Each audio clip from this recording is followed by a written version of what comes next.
स्वागत है हर्षिता जी, वक्तव्य प्रस्तुत कीजिए।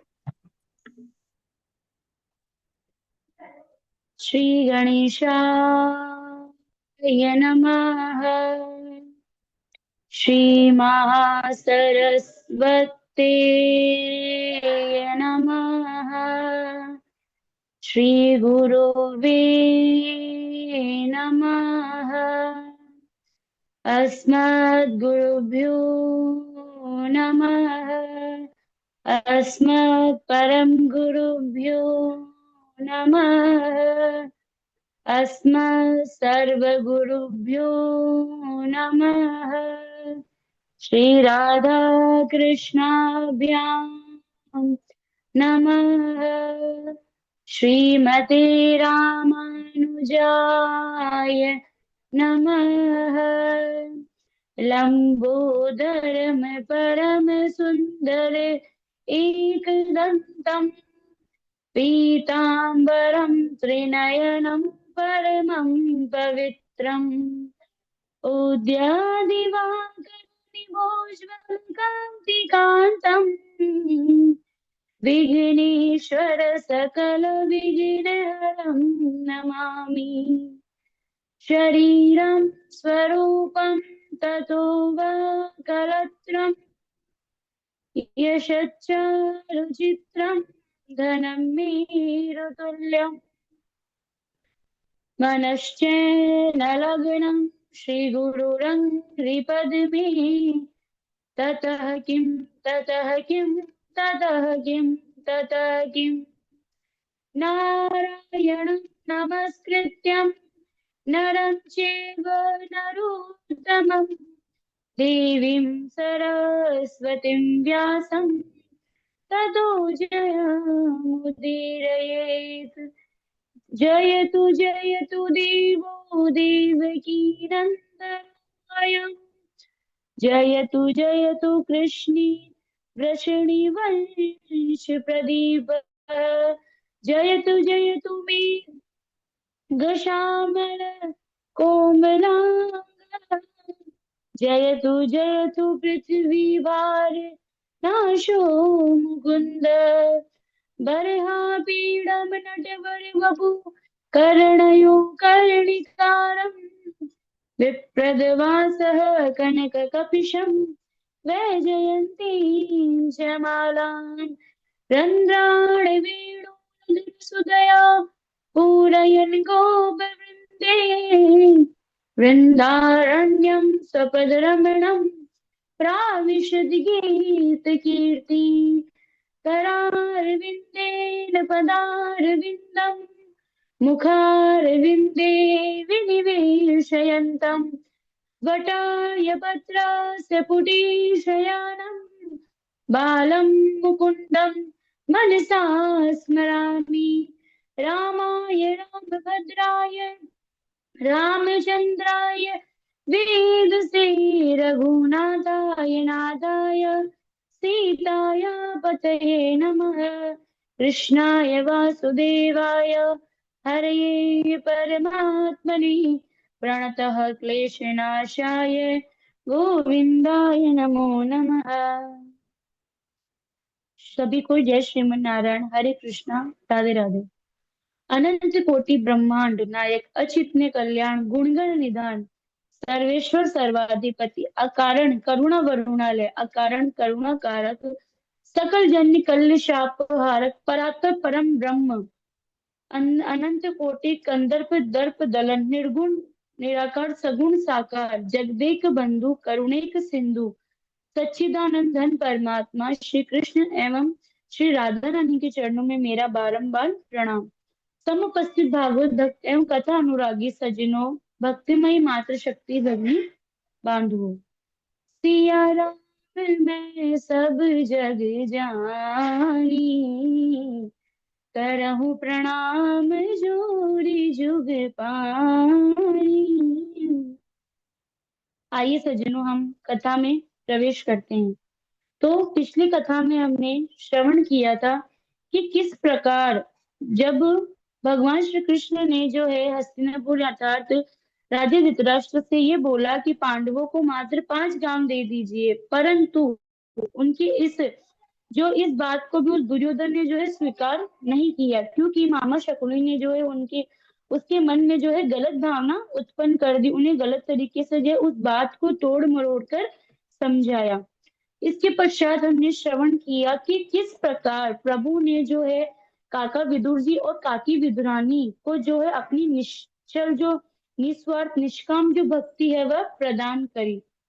अब जब भगवान श्री कृष्ण जो है काका विदुर के घर से जो है प्रस्थान करके और जो है पांडवों के पास लौट गए, उस समय जो राजा धृतराष्ट्र है उन्होंने जो है मंत्रणा करने के लिए विदुर जी को बुलाया और उन्होंने विदुर जी से पूछा कि हे विदुर, अब हमें जो है आगे, जो राजा धृतराष्ट्र है उन्होंने विदुर जी से पूछा कि विदुर, हम अब हमें आगे क्या करना चाहिए, यानी कि भगवान श्री कृष्ण से तो जो है युद्ध, यानी अब तो युद्ध के अलावा और कोई विकल्प ही नहीं है, तो हमें जो है कैसे किस प्रकार जो है आगे का क्या कार्य करना चाहिए, क्या कार्य नहीं करना चाहिए, इस विषय में तुम जो है कुछ सलाह दो।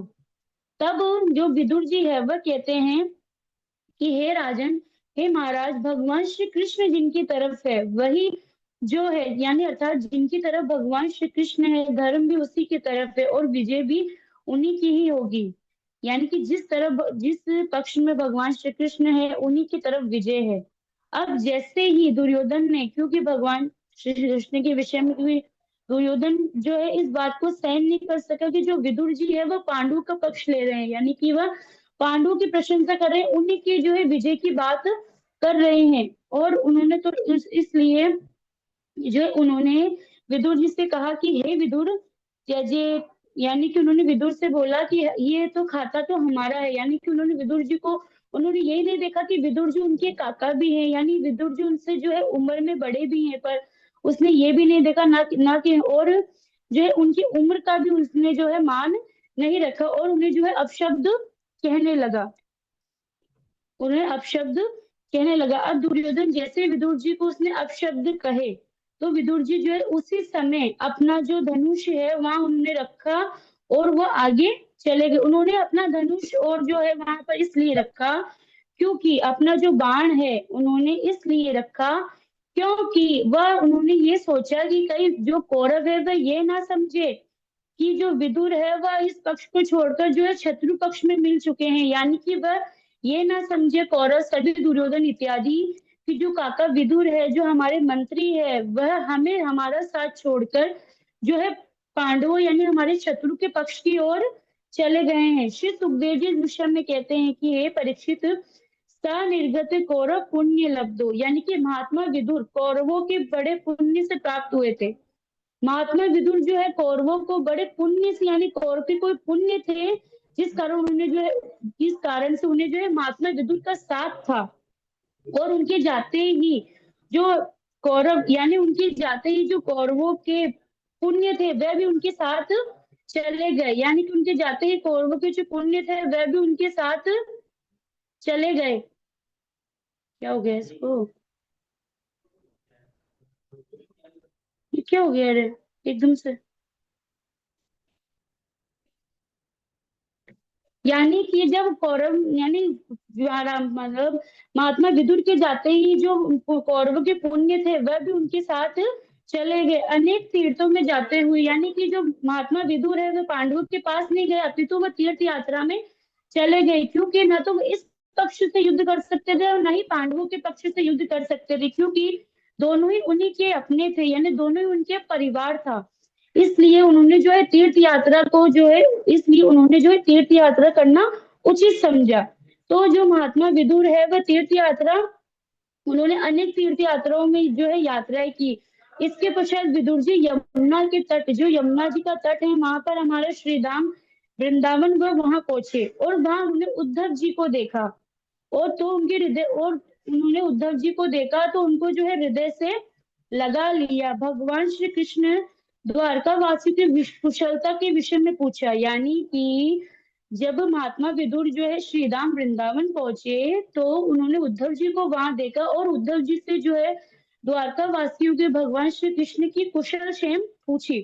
तो उद्धव जी की आंखों में अश्रु प्रवाह होने लगे, यानी कि उद्धव जी बहुत दुखी हो गए और उनकी आंखों से जो है अश्रु प्रवाह होने लगा। तो कुछ देर तो वह कुछ बोल ही नहीं सकी, यानी कि वह जो है इतने, मतलब जैसे उद्धव उन्होंने, महात्मा विदुर ने पूछा है कि भगवान श्री कृष्ण और हमारे सभी द्वारकावासी कैसे हैं, तो उद्धव जी के हृदय जो है बहुत ही जो है व्यथित हो गया और उनकी आंखों से अश्रु प्रवाह होने लगे। कुछ देर तक तो वो कुछ बोल ही नहीं सके। फिर अपने उन्होंने जो है अपने हृदय को समझाया, उसके पश्चात अपने अश्रुओं को पोंछा और उन्होंने कहा कि हे विदुर जी, भगवान श्री कृष्ण रूपी सूर्य के छिप जाने से, यानी कि भगवान श्री कृष्ण के सूर्य के रूपी सूर्य के छिप जाने पर मैं द्वारकावासी कुशलता का क्या वर्णन करूं। यानी कि जब भगवान श्री कृष्ण ही इस लोक में नहीं रहे तो मैं उनकी द्वारिका का क्या वर्णन करूं, उन द्वारका वासियों की जो है कुशल क्षेमता का क्या वर्णन करूं, क्या वर्णन करूं। श्री उद्धव जी कहते हैं कि हे विदुर जी, दुर्भगो बत लोकोयम यदवो नितरामपि ये संतो न विदुहरिम मीना इवोडुपम। यानी कि हे विदुर जी, ये लोक भाग्यहीन है, यानी कि ये जो हमारा लोक है ये भाग्यहीन है, और उसमें भी यदुवंशी, यानी कि कुशल क्षेमता का मैं क्या वर्णन करूं विदुर जी, ये लोग भाग्यहीन है, और उसमें भी यदुवंशी तो इतने नितांत अभागे हैं जो श्री कृष्ण के साथ रहते हुए भी, श्री कृष्ण के साथ रहते हुए भी उन्हें पहचान नहीं सके। जैसे अमृत में चंद्रमा के समुद्र में रहते हुए मछलियां उसे नहीं पहचान पाती, यानी कि जो चंद्रमा में अमृत होता है तो भी मछलियां उसे नहीं पहचान पाती। जब भगवान श्री कृष्ण ने जो है स्वधाम गमन करने लगे, उस समय उन्होंने बद्रिका आश्रम में जाने की आज्ञा दी, यानी उस समय उन्होंने मुझे जो है बद्रिका आश्रम, यानी जब भगवान श्री कृष्ण अपने स्वधाम जाने लगे तो उन्होंने जो है उद्धव अर्थात मुझे ये आज्ञा दी कि हे उद्धव, तुम जो है बद्रिका आश्रम जाने की तैयारी करो। परंतु मैं उनका वियोग सहन करने में असमर्थ था, यानी कि मैं उनके, जब प्रभु अपने स्वधाम जा रहे थे तो मैं उनके वियोग को सहन नहीं कर पा रहा था, मैं उनके वियोग को सहने में असमर्थ था, इसलिए मैं उनके पीछे पीछे, यानी कि जहां भगवान श्री कृष्ण प्रभास क्षेत्र में आ गए थे, उस समय मैंने भी जो है मैं भी उनके पीछे पीछे उस प्रभास क्षेत्र में आ गया। उस समय उन्होंने अपनी सृष्टि के आदि में नाभि कमल पर बैठे हुए ब्रह्मा जी को जो है भगवान रूपी ज्ञान प्रदान किया, यानी कि भागवत रूपी उन्होंने जो है ब्रह्मा जी को अपनी जो है ज्ञान प्रदान किया था, वही ज्ञान मुझे भी प्रदान हुआ, यानी कि जब वो ब्रह्मा जी को ज्ञान दे रहे थे तो मैं भी वही था, तो मुझे भी इस भागवत का जो है ज्ञान प्राप्त हुआ, वही ज्ञान मुझे भी प्रदान किया। विदुर जी ने कहा कि हे उद्धव जी, यदि मैं उस भागवत श्रवण करने का अधिकारी हूँ, यदि उद्धव जी आप, मैं इस लायक तो नहीं हूँ, फिर भी यदि आप मुझे इस लायक समझे तो क्या मैं भी उस भागवत कथा का श्रवण कर सकता हूँ, क्या मैं भी उसका श्रवण करने का अधिकारी हूँ, तो मुझे भी आप जो है भागवत सुनाइए। तब उद्धव जी ने कहा कि हे विदुर जी, जब भगवान श्री कृष्ण मुझे उपदेश दे रहे थे, यानी कि जब भगवान श्री कृष्ण मुझे भागवत का उपदेश दे रहे थे, उस समय मेरे साथ में जो है मैत्रेय जी का भी वहां पर आगमन हुआ, यानी उस समय मैत्रेय जी भी वहां पर उपस्थित थे और उन्होंने भी जो है भागवत कथा को सुना। भगवान श्री कृष्ण ने मैत्रेय जी को आज्ञा दी, यानी कि भगवान श्री कृष्ण को पता था कि विदुर जी अवश्य आएंगे, और क्योंकि भगवान तो त्रिकालदर्शी है, उन्हें तो पता था कि विदुर जी अवश्य आएंगे, तो उन्होंने जो है मैत्रेय जी को आज्ञा दी कि हे मैत्रेय, तुम इस भागवत कथा को जो है मेरे महान भक्त विदुर जब यहाँ पे आए तो आप उन्हें जो है इस श्रीमद् भागवत का जो है श्रवण करवाइएगा। यानी कि प्रभु ने मैत्रेय जी से खुद कहा कि मेरे परम भक्त महात्मा विदुर जब यहाँ पे आए तो आप उन्हें जो है श्रीमद् भागवत का जो है श्रवण अवश्य करवाइएगा। अब विदुर जी ने जैसे सुना तो वह बहुत ही आनंदित हो गए, और उनके मन में जो है आनंद की, उनकी आंखों में जो है, उनके नेत्रों में जो है, मतलब खुशी के अश्रु आने लगे, यानी कि उनके मन में जो है बहुत ही भाव हो गया कि प्रभु ने जो है मुझे याद किया, इस प्रभु ने जो है इस विदुर को याद किया, अब भगवान श्री कृष्ण ने जो है अंतिम समय में मेरा स्मरण, तो वह बहुत ही खुश हो गए, बहुत ही गदगद हो गए, और उन्होंने जो है उद्धव जी से आज्ञा ली, गंगा के तट जहाँ पर हरिद्वार में वह पहुंच गए, गंगा जी का तट से लगकर हरिद्वार है वह वहां पहुंच गए। वहां मैत्रेय मुनि को उन्होंने प्रणाम, जैसे वहां पहुंचे तो उन्होंने मैत्रेय मुनि को वहां देखा और उन्हें प्रणाम किया और उनसे प्रश्न किया कि हे मुनिवर, सुखाय कर्माणि करोति लोको न ते सुखम वा निदुपारमं वा विन्देत भूयस्त एव दुःखम यदर्थयुक्तं भगवान वदेन सुखाय कर्माणि करोति लोको न ते सुखम वानि दुपारमं वा। अर्थात विदुर जी मैत्रेय मुनि से प्रश्न करते हैं कि हे मुनिवर, संसारी प्राणी सुख की प्राप्ति के लिए कर्म करते हैं, यानी कि मनुष्य जो है सुख की प्राप्ति के लिए कर्म करते हैं, परंतु उन्हें सुख नहीं मिलता है। चाहे वे कितने भी कर्म कर ले तो भी उन्हें सुख नहीं मिलता है, और सुख के स्थान पर उनका दुख और बढ़ जाता है। यानी कि वे सोचते हैं कि हमें जो है कर्म करेंगे तो हमें सुख प्राप्त होगा, परंतु वो सुख के लिए कर्म तो करते हैं, परंतु उन्हें उस सुख के कर्म को करने के पश्चात भी उन्हें जो है सुख न मिलकर दुख की प्राप्ति होती है। इस विषय में वो जो है क्या करना चाहिए, मैत्रेय मुनि ने जब विदुर जी के इस प्रश्न को सुना तो उन्होंने जो है अपने लोक मंगल के लिए, यानी कि उन्होंने विदुर जी का पहले तो प्रशंसा करी, क्योंकि विदुर जी ने जो है ये सिर्फ अपने लिए नहीं बल्कि संपूर्ण संसार के प्राणी के लिए पूछा था। क्योंकि आज मनुष्य की यही प्रवृत्ति है, मनुष्य जो है चाहे कितना भी उसके पास धन हो, सब कुछ हो, उसके आनंद का भंडार हो, फिर भी मनुष्य को जो है संतोष नहीं है। वह जो अपने पड़ोसी को देखकर जो है कहते हैं कि मनुष्य यदि किसी के पास एक वाहन है तो वो सोचता है कि मेरे पास दो हो, किसी के पास अगर एक जो है घर है तो वो सोचता है कि मेरे पास दो हो। यानी कि मनुष्य की जो है इच्छाओं की कभी भी पूर्ति नहीं होती। यदि मनुष्य के पास जिस इच्छा की वह पहले कामना करता है वह पूरी हो जाए तो उसके मन में एक और नई जिज्ञासा उत्पन्न होती है। उस प्रकार इसलिए विदुर जी ने जब ये प्रश्न पूछा कि मनुष्य सुख की प्राप्ति के लिए कर्म करता है फिर भी उसे दुख मिलता है, तो मनुष्य को क्या करना चाहिए, तब मैत्रेय मुनि ने उनसे कहा कि विदुर जी आप धन्य हैं। तो आपने जो है ये प्रश्न पूछा ये लोक मंगल के लिए उत्तम अत्यधिक उत्तम प्रश्न है। उन्होंने कहा, यानी मैत्रेय मुनि जी विदुर जी से कहते हैं कि हे विदुर जी, कोई तन दुखी कोई मन दुखी, कोई धन बिन रहत उदास, थोड़े थोड़े सब दुखी, सुखी श्री राम के दास।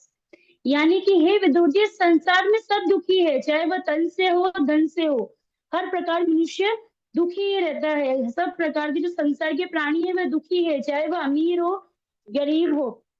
यदि मनुष्य के पास सब कुछ है फिर भी वह दुखी ही रहे, क्योंकि उसके मन में संतोष नहीं है। एकमात्र कोई सुखी है, यदि संसार में एकमात्र यदि कोई सुखी है तो वह सिर्फ और सिर्फ भगवान श्री राम के दास है, भगवान श्री कृष्ण के दास है, श्री राधा रानी के दास है। उस संसार में वही सुखी है जो प्रभु का दास है, जो भगवान के भक्त है। दुखालम आश्वास्तम, यानी दुखालम अशाश्वतम। विदुर जी, ये जो संसार है ये दुख का घर है, यानी कि ये जो संसार है जिस संसार में हम रहते हैं ये सिर्फ और सिर्फ और कुछ नहीं दुख का घर है और सदा रहने वाला नहीं है। अब सब मनुष्य को ये पता होता है कि एक ना एक दिन हमें इस संसार को छोड़कर जाना ही पड़ेगा। इस संसार में ऐसा कोई नहीं है जिस जो है जीवन भर जो है अनंत काल तक इस संसार में रहता हो। यानी सब मनुष्य को जो है एक ना एक दिन इस संसार को छोड़कर जाना ही पड़ेगा। यानी कि यदि किसी का जन्म हुआ है तो उसकी मृत्यु निश्चित है, और किसी की मृत्यु हुई है तो उसका जन्म निश्चित है। तो इसलिए हे विदुर जी, ये जो संसार है ये दुखों का घर है और ये सदा रहने वाला नहीं है। संसार को जो है नष्ट जो है संसार अंत काल में नष्ट होता ही है, और जब सदा रहने वाला ये नहीं है उस समय सर्वप्रथम अज्ञान की जो 5 वृत्तियां है, तम मोह महामोह तामसिक और अंधता अमृष्य थे उत्पन्न हुई, जिन्हें अविद्या अस्मिता राग द्वेष और अभिनिवेश भी कहते हैं। ब्रह्मा जी ने जब इस पापमय सृष्टि को देखा, यानी कि जब ब्रह्मा जी ने देखा कि संसार में सिर्फ और सिर्फ पाप ही है, पुण्य का तो कहीं अंश ही नहीं है, जब उन्होंने इस पापमय सृष्टि को देखा तो वह प्रसन्न नहीं हुए, अभी तो बहुत दुखी हो गए। क्योंकि ब्रह्मा जी ने संसार की रचना करी तो उन्होंने ये थोड़ी ना सोचा था कि संसार में इतना पाप जो है बढ़ जाएगा। तो वह अपनी इस रची हुई पाप में जब सृष्टि को देखते हैं तो वो बहुत दुखी हो जाते हैं और भगवान का चिंतन वह करने लगते हैं। इस और उनके चिंतन करते हुए इस बार जो हमारे 4 मुनिवर है, सनक सनंदन सनातन और सनत कुमार, ये 4 निवृत्त परायण मुनि वहां पर उत्पन्न होते हैं, यानी वहां पर जो है वह प्रकट होते हैं, यानी वहां पर जो है वह प्रकट होते हैं। और उन्होंने जो है ब्रह्मा जी से कहते हैं यानी कि जब वो मुनि वहां उत्पन्न हुए और ब्रह्मा जी ने जब इन्हें सृष्टि करने की आज्ञा दी, यानी कि जब सृष्टि में पाप बढ़ गया, उस समय जो भगवान के जो पहले अवतार थे सनत सनंदन सनातन और सनत सनत कुमार, वह वहां पर उत्पन्न हुए। और जब ब्रह्मा जी ने जो इनसे बोला कि चलिए महाराज अब आप जो है सृष्टि कीजिए, यानी कि जब ब्रह्मा जी ने इनको सृष्टि करने की कहा, तो उन्होंने जो है उनकी आज्ञा को जो है उनकी आज्ञा की अवहेलना कर दी, उनकी आज्ञा को नहीं माना। और जिससे ब्रह्मा जी को जो अत्यंत क्रोध आ गया, क्योंकि मनुष्य की जब हमारे साथ भी ऐसा ही होता है ना, कि यदि हम किसी को कोई कार्य कहते हैं और यदि वो हमारा कार्य नहीं करता है, तभी मनुष्य को क्रोध आता है। यदि वो हमारा कहने पर कार्य कर लेता है तो मनुष्य को क्रोध नहीं आता है। मनुष्य को क्रोध क्यों आता है? मनुष्य को क्रोध इसलिए आता है क्योंकि प्रेमानंद जी महाराज कहते हैं कि जब मनुष्य यानी वह बताते हैं कि मनुष्य को क्रोध तब आता है कि जब मनुष्य किसी को कोई कार्य कहे और यदि वह व्यक्ति उनका कार्य ना करे, तब मनुष्य के जो है मन में क्रोध की उत्पत्ति होती है। अब जैसे सनंद सनंदन सनातन और सनत कुमार ने भगवान जो है ब्रह्मा जी की आज्ञा को नहीं माना, तो ब्रह्मा जी को जो है अत्यंत क्रोध आ गया और उन्होंने अपनी इस क्रोध को रोकने के लिए जो है एक नील लोहित बालक के रूप में उत्पन्न हुआ, यानी रोकने का बहुत प्रयास किया उन्होंने, अपने क्रोध को बहुत प्रयास किया रोकने का, परंतु वह भ्रुकुटी के मध्य यानी कि जो उनकी भ्रुकुटी के मध्य से एक नील लोहित जो बालक के रूप में उत्पन्न हो गया और रोककर कहने लगा, पिताजी मेरा नाम बताइए। यानी कि जब उन्होंने अपनी इस क्रोध को रोकने का बहुत प्रयास किया, परंतु उनकी भ्रुकुटी के मध्य से एक नील लोहित जो बालक के रूप बालक है वो उत्पन्न हुआ और उन्होंने जो ब्रह्मा जी से कहा कि हे पिताजी मेरा नाम बताइए और मुझे जो है अपना काम बताइए, यानी कि मेरा जो यानी मेरा जन्म किस कारण हुआ है, मेरा आपने जो है मुझे किस कारणवश जो है उत्पन्न किया है, इसलिए आप जो है मेरा काम बताइए। तब ब्रह्मा जी ने कहा कि तुम उत्पन्न होते फूट फूट कर जो है रोने लगे, इसलिए प्रजा तुम्हें रुद्र के नाम से पुकारेगी। यानी कि तुम जो है उत्पन्न होते लोग जो है फूट फूट कर रोने लगे, इसलिए तुम्हारा नाम आज से रुद्र होगा। जो है संसार तुम्हें ये प्रजा तुम्हें जो है रुद्र के नाम से पुकारेगी। इसके अलावा मन्यु मनु महीनेश मानव शिव ऋत्वज उग्रेगा उग्रेता भाव काल बांधे और दीक्षा, इन रुद्राणियों को ग्रहण कर तुम जो है सृष्टि करो। यानी कि तुम्हारा उत्पन्न जो है तुम्हारा जो उत्पन्न मैंने इसलिए हुआ है कि जाकर तुम जो है सृष्टि करो। ब्रह्मा जी की इस प्रकार आज्ञा देने पर भगवान जो रुद्र है अपने ही समान उग्र भूत, यानी उन्होंने जो है अपने समान एक उग्र भूत आदि की वह सृष्टि करने लगी। यानी कि वह तो जो है रुद्र तो जो है वो भूत जैसे दिखते थे, तो उन्होंने जो अपने समान जो है भूतों की वो उत्पत्ति करने लगे। तो ब्रह्मा जी ने जब इस प्रकार की सृष्टि को देखा तो वह कहने लगे कि अलम प्रजा में सृष्टा भी, अरे बस करो सृष्टि करना बंद करो। भगवान रुद्र ने कहा यदि सृष्टि नहीं करूं तो क्या करूं महाराज, क्योंकि आपने मुझे ये कार्य दिया था कि तुम जो है सृष्टि करो और अब मैं जो है आपकी आज्ञा का पालन कर रहा हूं, तो आप मुझे मना कर रहे हैं कि सृष्टि मत करो। तब ब्रह्मा जी ने तब उन्होंने फिर बोला कि चलिए ठीक है मैं सृष्टि नहीं करता हूँ, तो मुझे दूसरा कार्य बताइए, यानी कि यदि आप मुझे सृष्टि नहीं करिए तो फिर मैं क्या करूं।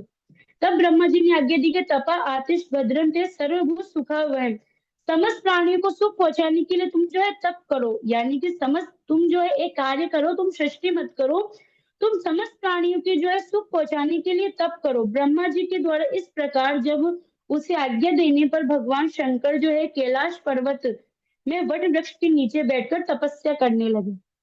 यानी कि जो भगवान शंकर थे, पर जो जब ब्रह्मा जी ने उन्हें आज्ञा दी कि आप जो है सृष्टि करिए, तो भगवान शंकर अपने ही समान भूतों को जो है भूतों की सृष्टि करने लगे। तब भगवान जो है ब्रह्मा जी ने जो है उन्हें आज्ञा दी कि आप जो है समस्त प्राणियों के सुख पहुंचाने के लिए समस्त प्राणियों के सुख पहुंचाने के लिए जो है आप तब करिए। तब ब्रह्मा जी के द्वारा इस प्रकार जब उन्होंने उन्हें आज्ञा देने पर भगवान शंकर जो है कैलाश पर्वत में वट वृक्ष के नीचे यानी वट यानी बरगद के पेड़ के नीचे बैठकर वह तपस्या करने लगे। और इसके पश्चात ब्रह्मा जी ने जो है मरीचि, ब्रह्मा जी के जो मानस पुत्र है मरीचि, अत्रि, अंगिरा, पुलस्त्य, पुलह, कृतु, वशिष्ठ, दक्ष और नारद, इन 10 मानस पुत्रों को उत्पन्न किया तथा अपनी छाया से कर्दम ऋषि को उत्पन्न किया। यानी कि ब्रह्मा जी की छाया से जो है कर्दम ऋषि की उत्पत्ति हुई, यानी कर्दम ऋषि ब्रह्मा जी की छाया से उत्पन्न हुए। इनसे भी जब जगत की सृष्टि का विस्तार नहीं हुआ तो ब्रह्मा जी ने जो है भगवान का चिंतन करने लगे। जब ब्रह्मा जी ने अपने 10 मानस पुत्रों को जो उत्पन्न किया, फिर भी जो है संसार की सृष्टि नहीं हुई, यानी कि जब सृष्टि नहीं हुई तो ब्रह्मा जी जो है पुनः दुखी हो गए और वह जो है भगवान का चिंतन करने लगे। तो उसी समय उनके शरीर के दो भाग हो गए, जिससे स्त्री पुरुष का एक जोड़ा निकला। जैसे ही जो है वह दुखी हुए और भगवान का चिंतन करने लगे, तो उसी समय उनके शरीर के जो है दो भाग है, जिससे स्त्री पुरुष का जो है एक जोड़ा उत्पन्न हुआ। उनमें से जो पुरुष थे वह सार्वभौम सम्राट स्वयंभू साक्षात स्वयंभू मनु हुए, और जो उनकी स्त्री थी वह जो है महारानी शत्रुपा हुई। जो आज हम सब जो है स्वयंभू मनु की संतानें हैं, और उनकी जो पत्नी है महारानी शत्रुपा हुई। उन्होंने हाथ जोड़कर ब्रह्मा जी को प्रणाम किया और उनसे कहा कि जैसे ही स्वयंभू मनु और महारानी शत्रुपा प्रकट हुई, यानी भगवान ब्रह्मा जी के जब दो भाग हो गए शरीर के, तो उनके शरीर से जो है दो एक जोड़ा उत्पन्न हुआ, महारानी शत्रुपा और महाराज स्वयंभू मनु का। और तब उन दोनों ने जो है हाथ जोड़कर ब्रह्मा जी को प्रणाम किया और उनसे कहा कि हे पितामह, त्वमेक सर्वभूतानां जन्म कृता वृत्तिदा पिता, अथापि न प्रजानां ते शुश्रूषा केन वा भवेत्। कि हे पिताजी, आप प्राणियों को जन्म तथा आजीविका देने वाले पिता है, आज्ञा करिए हम आपकी क्या सेवा कर सकते हैं। यानी कि हे पिताजी, आपने जो है हमें किस उद्देश्य के लिए जो है प्रकट किया है, उत्पन्न किया है, हम आपकी जो है किस प्रकार सहायता कर सकते हैं, आपकी किस प्रकार सेवा कर सकते हैं, कृपा करके आप जो है हमें आज्ञा दीजिए।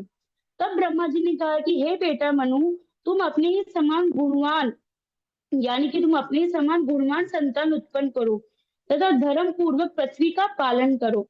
और जब भगवान श्री हरि और तुम सृष्टि के करने के साथ साथ भगवान श्री हरि की जो भक्ति करो, भगवान श्री हरि के गुणों का गान भी करो, उनकी आराधना भी करो। मनु जी ने कहा कि हे पिताजी, मैं आपकी आज्ञा का पालन अवश्य करूंगा, परंतु आप प्रजा के रहने के लिए स्थान तो बताइए। यानी कि जब जो है संतान उत्पन्न होगी तो हम उन संतान को कहाँ रखेंगे, यानी कि हम सब जो है कहाँ पर रहेंगे, हमारे जो है रहने के लिए स्थान तो बताइए। इस समय जीवों के निवास भूत पृथ्वी प्रलय के जल में मग्न है, क्योंकि उस समय जो पृथ्वी थी वह जल मग्न थी, यानी पृथ्वी पर पहले जीव नहीं थे, पूरी पृथ्वी जो है जल मग्न थी। आप इसके उद्धार का जो है प्रयत्न कीजिए। स्वयंभू मनु के इस प्रकार कहने पर ब्रह्मा जी जो है विचार करने लगे, यानी उन्होंने बोला कि बेटा तुम सही कह रहे हो, जब सृष्टि हो जाएगी, संतान उत्पन्न हो जाएगी, तो उनके रहने के लिए स्थान भी तो होना चाहिए। तब ब्रह्म जो है ब्रह्मा जी जो है विचार करने लगे, इस पृथ्वी का उद्धार कैसे होगा। उसी समय उनकी नासिका से अंगूठे के बराबर एक वराह शिशु, जो वराह शिशु होते हैं, वराह यानी वराह का जो शिशु होता है, निकला, जो देखते देखते हाथी के बराबर हो गया। यानी कि वो निकला तो वराह की शिशु के समान था, परंतु देखते देखते हुए एक हाथी कितना बड़ा, तो हाथी के बराबर हो गया। उसने जल में छलांग लगा दी, यानी कि उसने जो उत्पन्न होते जल में छलांग लगा दिया। और जब हिरण्याक्ष नामक राक्षस था, जब अब जो है वेद ब्रह्मा जी द्वारा बनाए गए वेदों को चुराकर जो है पृथ्वी की जो समुद्र तल में ले गया था पृथ्वी समेत, तो भगवान श्री हरि ने जो है वराह अवतार लिया था और हिरण्याक्ष से वध कर सब वेदों को जो है ब्रह्मा जी को पुनः सौंप दिए और पृथ्वी को भी जो है रक्षा करी। हिरण्याक्ष का वध उन्होंने कर दिया, पृथ्वी को जो है अपने स्थान पर पुनः स्थापित कर दिया। अब कैसे स्वयंभू मनु और महारानी शत्रुपा ने जो है सृष्टि की रचना करी और किस प्रकार जो है आगे उन्होंने सृष्टि के जो है ब्रह्मा जी द्वारा कैसे नियम बना गए, उस कथा को जो है हम अगले दिवस श्रवण करेंगे। आज यही तक। मैं अपनी वाणी को श्री राधा रानी और अपने गुरुदेव के चरणों में अर्पण करती हूँ। बोलिए श्री कृष्णचंद्र भगवान की जय, श्री राधा रानी सरकार की जय, श्रीमद् भागवत महापुराण की जय, श्री सुखदेव महाराज की जय। कृष्णाय वासुदेवाय हरे परमात्मने प्रणतः क्लेशनाशाय गोविंदाय नमो नमः। जय जय श्री राधे, जय जय श्री राधे, जय जय श्री राधे। राधे राधे गुरु जी, प्रणाम। हाँ, राधे राधे हर्षिता जी। ठीक है, ठाकुर जी कृपा बनी रहे। आपने अच्छा प्रस्तुत किया है वक्तव्य। मेहनत है आपकी, आपका मेहनत दिख रहा है। बस ऐसे ही लगन लगा करके चरित्रों पर चिंतन करेंगे तो बढ़िया से बढ़िया होता जाएगा।